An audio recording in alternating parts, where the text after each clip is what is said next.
I'm Mark Craddock. I'm the co-founder of Gcati. So we set up a non-profit to support the United Nations with development of algorithms and methodologies around big data. Previously I was the technical director for the UN Global Platform, and today I'm going to talk about leveraging data, cloud, to kind of build intelligence and kind of situational awareness. So if we get into that, so you can find me on Twitter.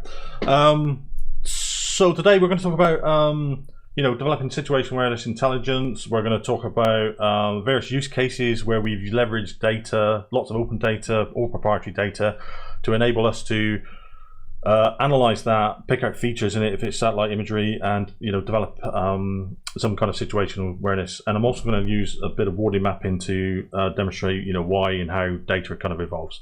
So if we look at the most recent book from Amazon, Reaching Cloud Velocity, there's I think it's about 17 pages, starting at chapter 2.3 on wording mapping and how Amazon uses wording mapping. And wording mapping is used across Amazon, Microsoft, Alibaba, UN, across the UK government. GCHQ use it. They've published a document there called Boiling Frogs, and there's a couple of links there to get some more information about wording mapping.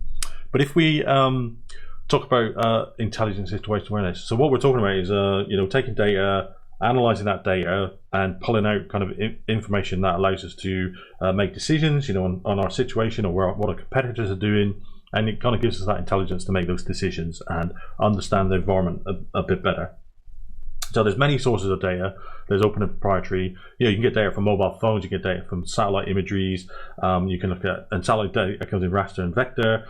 You've got, you could leverage like Google Earth Street View, and there's a little use case on that in a minute. And you can use kind of open source intelligence techniques to look at open data, like social media and others, to develop intelligence and situational awareness. So the thing about data and the kind of algorithms and methodologies, so that kind of yin and yang. So if you change the data, you may need to change the algorithm. If you change the you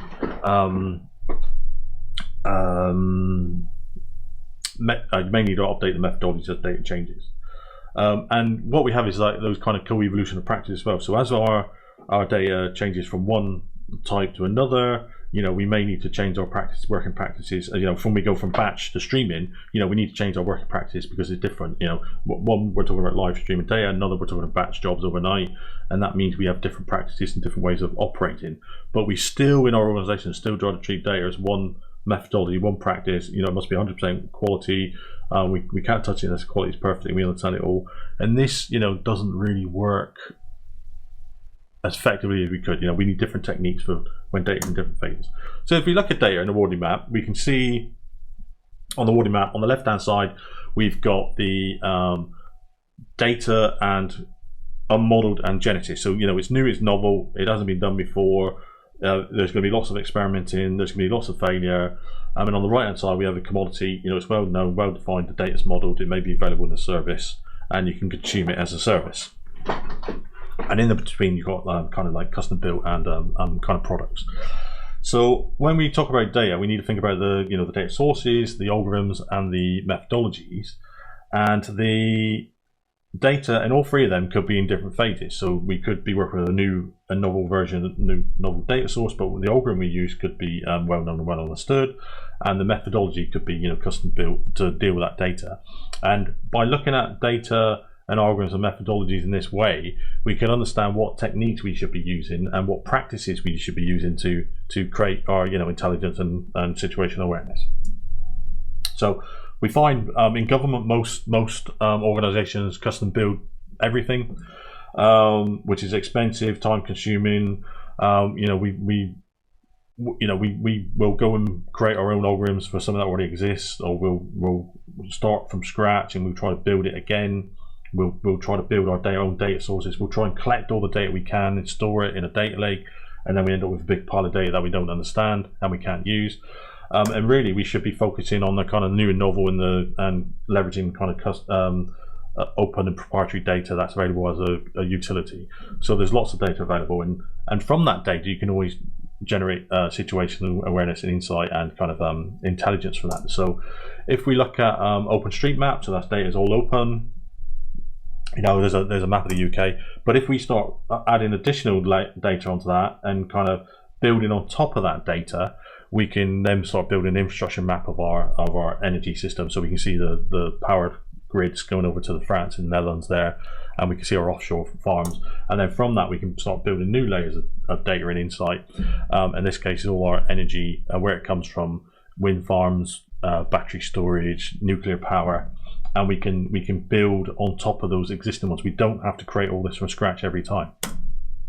Now, if you look at Amazon, there's a whole pile of open data that's available, and from that you can build so much intelligence and situational awareness. You can you can understand your competitors. You can understand crop yields. You can look at satellite imagery, and there's a huge amount of data hidden there, or insight, in situational awareness and intelligence hidden there. That's ready for the picking, really.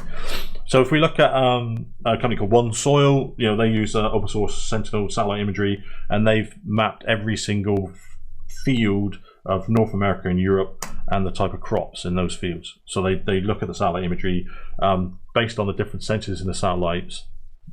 You can identify the crop type, and then over time, every time the satellite goes over, you can start identifying the growth and the crop yields. And there's even organizations that work at a farm level, and they can identify the field, and they'll tell you how much nutrients to put in which area of food, if it needs more water or not, and how to build up. It gives you that kind of knowledge you need to to manage your farm.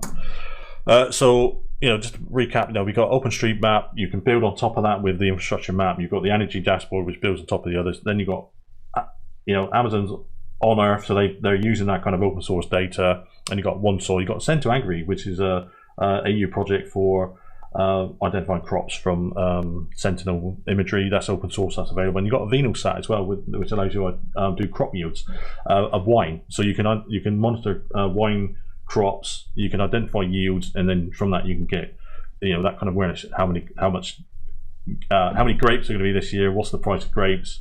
What should I be paying for the price of grapes? And you can start building insight into that and get situated aware of the the crop yields. So one project I led was the UN Global Platform. So I talked about this a couple of years ago. So I think it's good to come back and demonstrate what we did and how it worked, right? So I talked about using Warning Maps. I talked about using data. I talked about data streaming and how we stream data into the platform. But at the time in July 19, we didn't really know COVID was around the corner, and how well the platform would perform and how well it would be used. So in that platform, we stream live stream ships and flights into the platform. So we've got 100 at the time. It was 100 billion records of flights and 40 million records a day of ships and their locations. And this was streamed in using like EC2, stored in Amazon Redshift. Then it was streamed into the UN global platform using NiFi, Kafka, Spark GeoServer, and this allowed us to build a dashboard of where the ships are, where the flights are, and from that, by analysing that data, providing that information to the Bank of England, the Treasury, and the Cabinet Office, it allowed us to save the UK economy 12 billion by providing those indicators over the weekend. So previously, when there was pending doom, we know that shipping and trade drops when there's an economic doom coming. So we built the system to monitor the ships and the flights as an indicator, and then we could see during COVID that there were no cargo coming out of China. We knew the flights from Wuhan. We knew the flights from China, where they were going. We could identify the countries that would most likely be impacted by COVID first. Then that can be used to support the Treasury, the Cabinet Office, and the Bank of England to make decisions. Now, previously, you took the ONS, the Office of Financial Statistics, 12 weeks to tell us there was pending doom from the last crash in 2008, and every week cost the UK economy $1 billion. But this time, it was done over a weekend, so we saved the UK economy 12 billion. So I think it's good to come back, 2 years later and show what we did and what the outcome was. So, and on that, the UN has a marketplace of all the different techniques, algorithms, and methodologies they've used across all the countries across the UN for various statistics on crops, analytics, mobile phone transport, and you can find those there, and you can use them, yourself with open data to build your own kind of analytics, insight, intelligence, and situational awareness. One that was quite interesting was using Google Street View to identify green stuff and streets. So this is an indicator of how much green there is in the on our UK streets. And the Office of National Statistics natural capital accounts estimate that there's 1.4 million tons of air pollutants in a single year removed by our trees. Now this was good, in some way. We worked with Google Earth on this very closely, and the outcome wasn't, this is a great project, we should make it available. The outcome was actually changes to the terms and conditions to stop people counting trees. So really, we don't want those kind of behaviours from sponsors of COP26. That needs to change. So intelligence from OpenStreet. So just say you were going to build you got a delivery service. You're going to use drones. So you want a warehouse. You maybe want an airfield because it's going to be easy to get some planning permission. So you use Overpass Turbo, which sits on top of and queries OpenStreetMap. You can put a little script in there. So this is just identifying air stuff around the Plymouth area. So there's an airstrip. There's the old airport. There's a few other little airports around. There's the hospital there. That's got the helicopter. And this is kind of warehouses in the area. And then if you combine them together, you can identify an Amazon distribution center right next to a disused airfield. So if you were going to build a drone delivery service, maybe that would be the place where you'd start. And again, you can use open source data, proprietary data, quite easily, quite quickly, quite simply to give yourself better situation awareness, and intelligence about your competitors and what they're doing. So a really interesting one is IceCube. So I think this is really good from a true multi-cloud scenario. So in the South Pole, there's a large sensing network. It's a square kilometer of ice, and neutrinos, which is a type of particle, they're known as the ghost particles.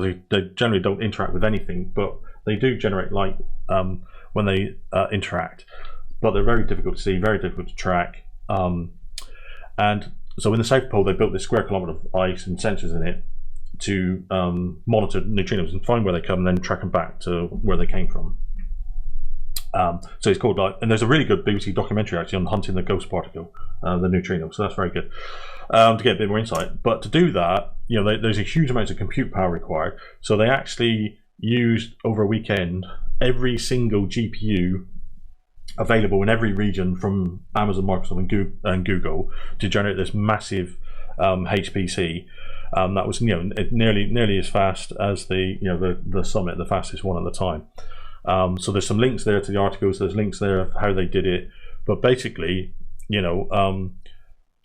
by using huge amounts of data and processing power, on cloud and on Amazon, they were able to track the neutrinos and then track them back to the galaxy far away.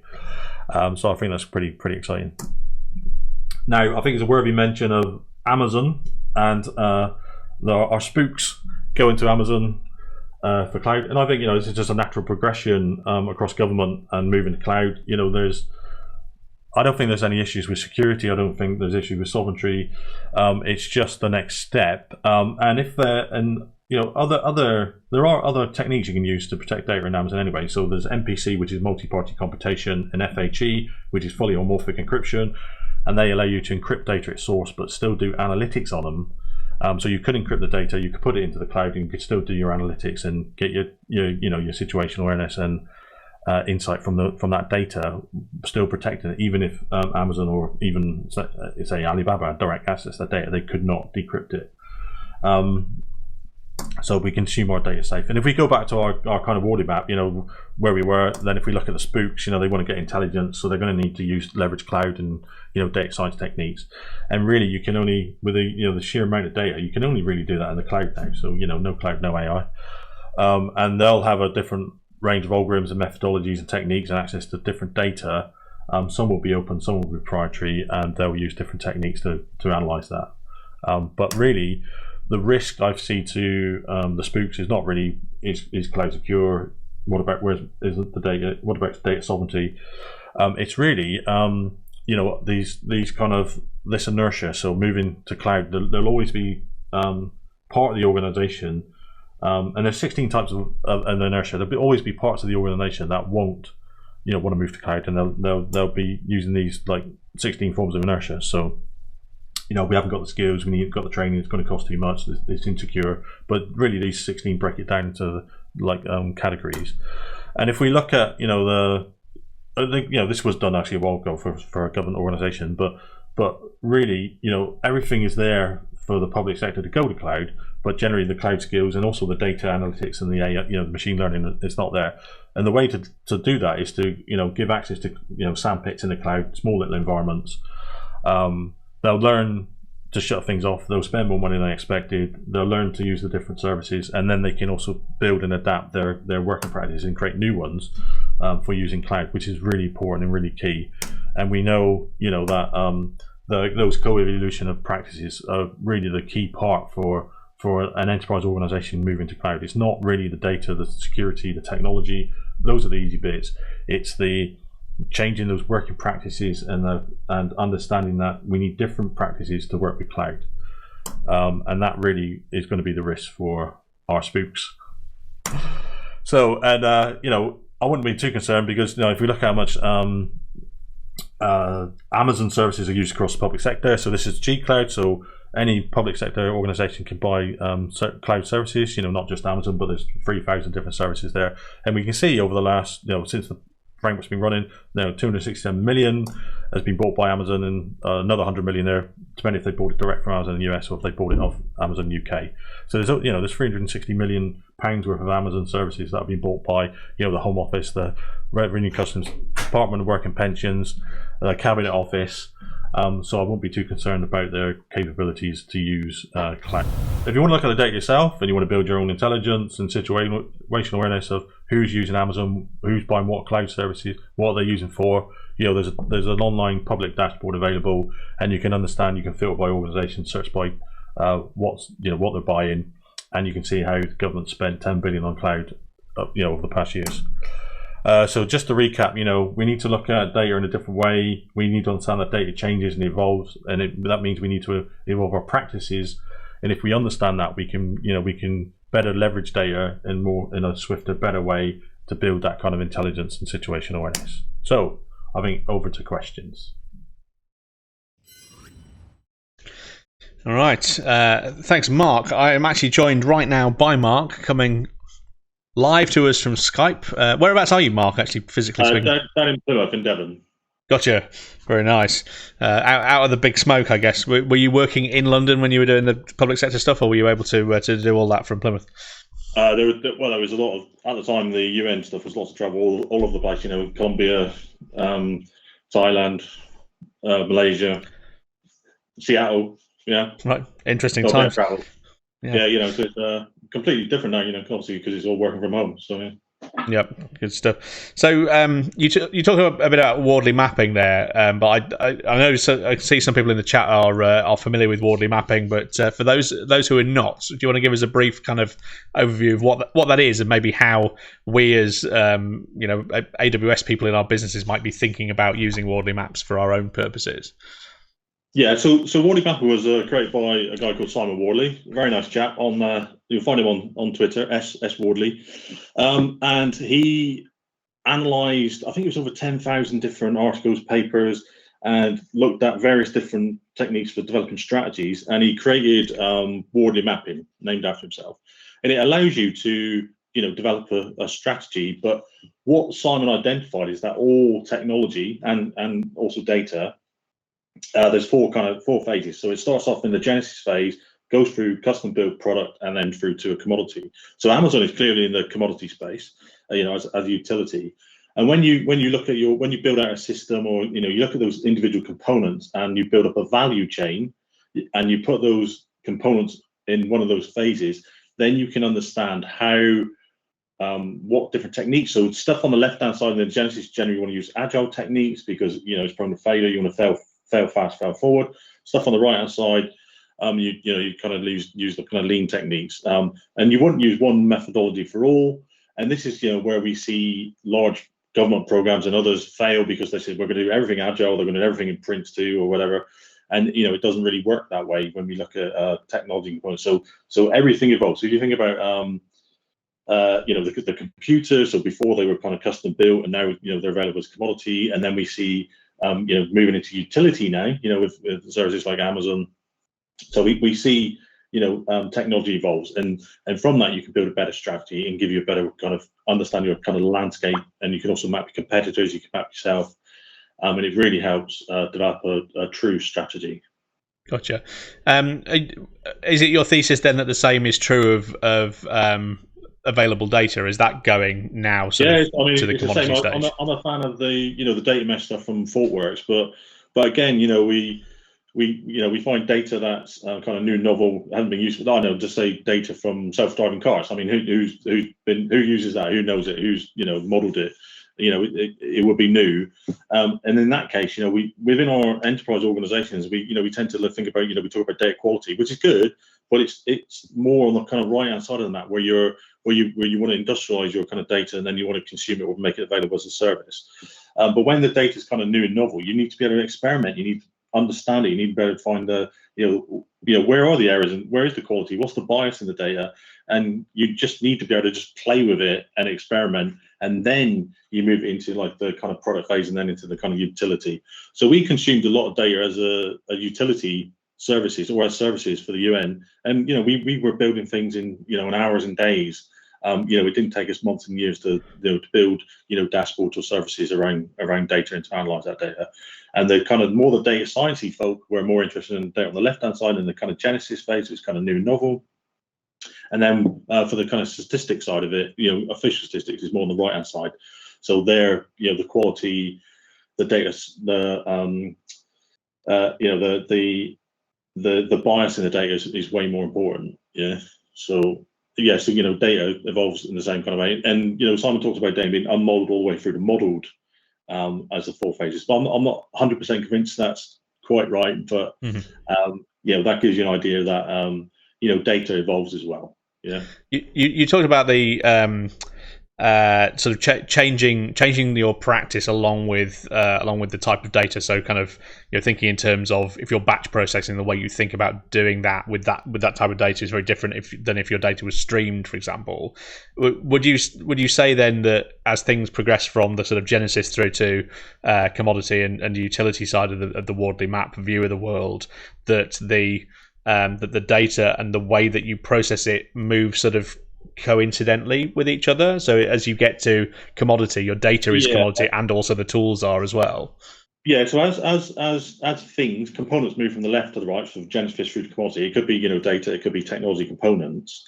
When they get over to the kind of right hand side in the kind of commodity space, it's much easier for people to build on top of that. Yeah. So as cloud was available as a utility, then you can start building stuff on top of that. And if you look at the amount of services stuff that are built on top of Amazon, there's a lot. But as we kind of build stuff on top of the commodity side, then our practices change and evolve as well. Yeah.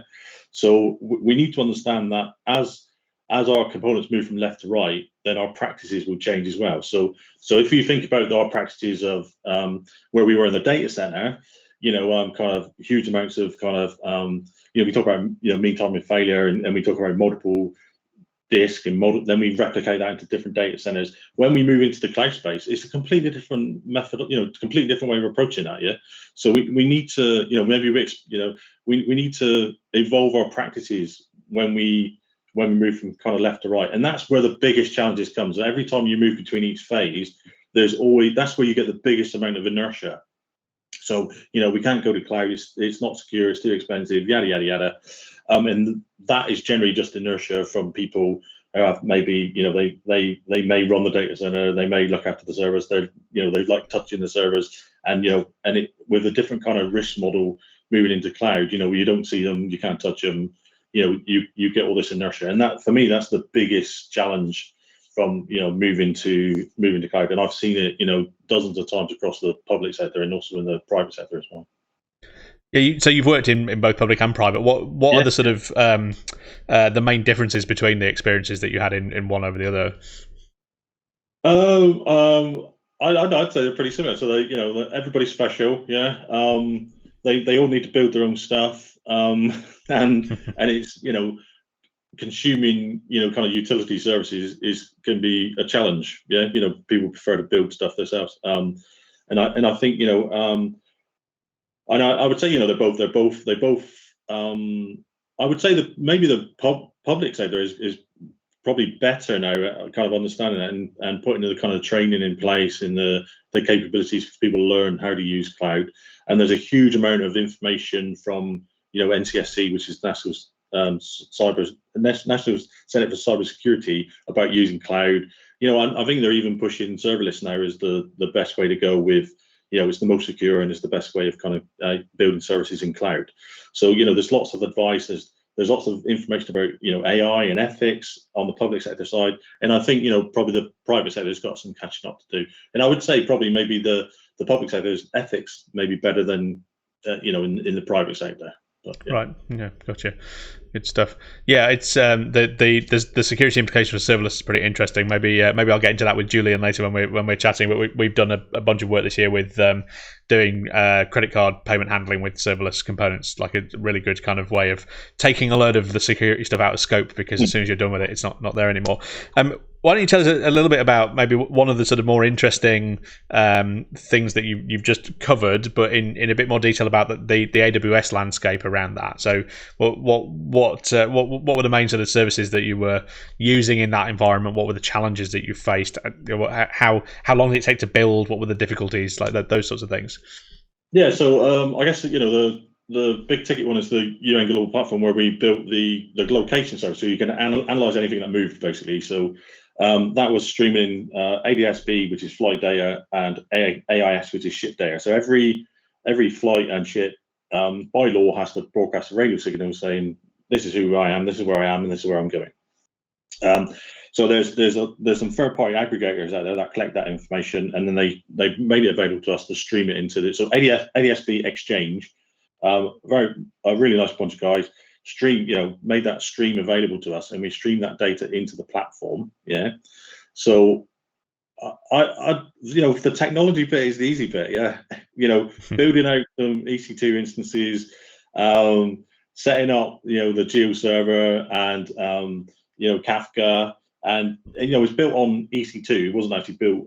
We didn't use the native services, but building up some servers, installing some open source software is not really challenging these days. Yeah, a lot of it is scripted. We also used for the method service. Actually, we used Algorithmia. I don't know if you come across it. I think they were bought now by, is it Data Robot? I think it was. But one of the things we did one weekend, we used a cloud broker actually look at our costs and analyze where we were spending money. And because it was the UN, because it was global, we could host anything pretty much in any region, most of the data. So they said, why you're hosting in Germany is 26% more expensive than it is in North America. So the guys at Overpass just ran their infrastructure code, and they just deployed the whole instance back to North America over a weekend. And on the Monday it was all up and running again. So we really haven't had any big challenges of using AWS. There wasn't any big issues. The biggest challenges is around adopting those new working practices and learning how to use big data. I guess it was quite a big challenge, and still is a big challenge for the UN. And is there sort of a method by which people can learn this if they're sort of interested in getting into big data? What sort of recommendations do you make to the UN as far as here's how you should train your staff, here's how you find this information, what's out there? Yeah, so what we built was actually we were building a collaboration. So some statistic offices globally are more advanced than others. So we enabled it so they could share what they were doing. So for in Colombia, for example, they're very good with mobile phone data, and in Mexico. So in Mexico, they were using mobile phone data and analyzing tourists. Yeah, so when you come into the country, how long do you stay, where do you go, and when do you leave? Yeah, you can't identify the individual. You just know a phone's come in, went somewhere, and left. And they use that data for tourism policy, and then to get funding for better areas of where people were going, to fund tourism in that area. So for example, the Colombians and the Mexicans, their stats office, they publish how they use mobile phone data to do that, and that's being used by other other countries. And then in the data science campus in ONS, they did the work on Google Street View. They've done work on analyzing mobile phone. They've done a lot of work on using cameras. So the traffic cameras and cameras at stations, train stations, to build statistics on the levels of people moving around during COVID.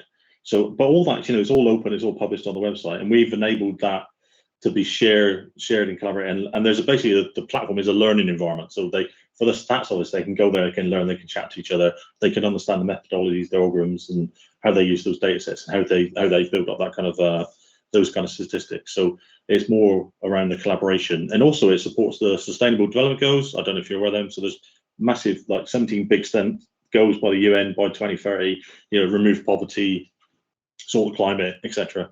So the platform's used for a lot of those as well. And with that sharing and collaboration of the algorithms and methodologies, really. Yep, good stuff. Yep, looking forward to seeing poverty eradicated and carbon being reduced and all that other sort of lofty goals. Yeah. Mark, thanks for joining us tonight. I think that you presented in person at the meetup group maybe 2 years ago. You're here online now. Yeah. Maybe in 2 years' time you can come back and give us an update on where you're at that point. Yeah, and I think it's good. Looking where we were 2 years ago. Look what we did. Look how we built a strategy. Look what the outcome was. 12 billion saving for the UK economy. I think it's really good. Yeah, no, it's a good number. It's a nice to know that my taxes are being spent effectively. Yeah.